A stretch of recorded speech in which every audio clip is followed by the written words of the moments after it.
गिरिजा से बोले साहेलरिया ठिठोली मान भावेली हो।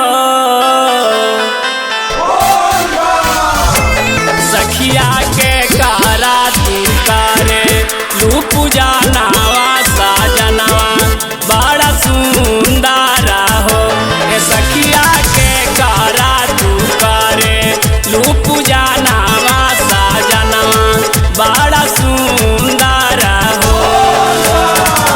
जटा बीचे गंगा के लहरिया जोरिया माथ सोहे जोरिया माथ सोहेला हो।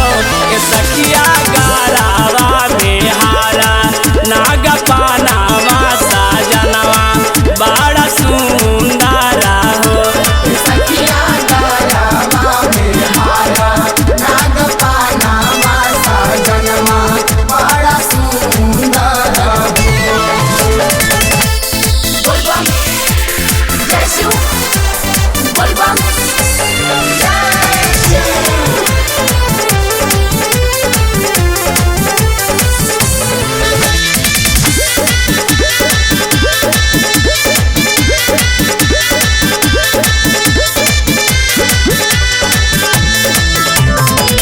डमरू तिरसुला सोहे हाथ साथे में नंदी बाबा सभे सथे में नंदी बाबा सभे हो।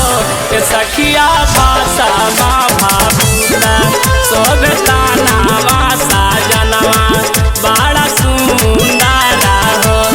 सखिया गारावा में हारा नाग पानावा साजनवा बड़ा सुंदर हो।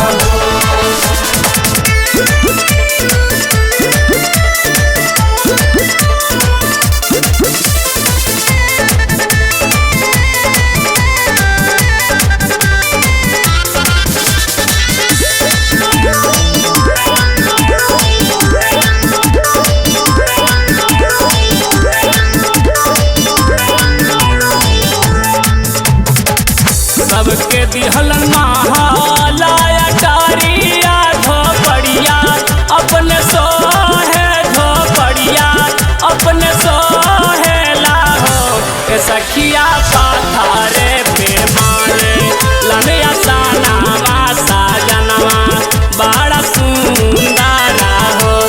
सखिया गारावा में हारा नाग पानावा साजनवा बड़ा सुंदर हो। बोलबम जय शिव बोलबम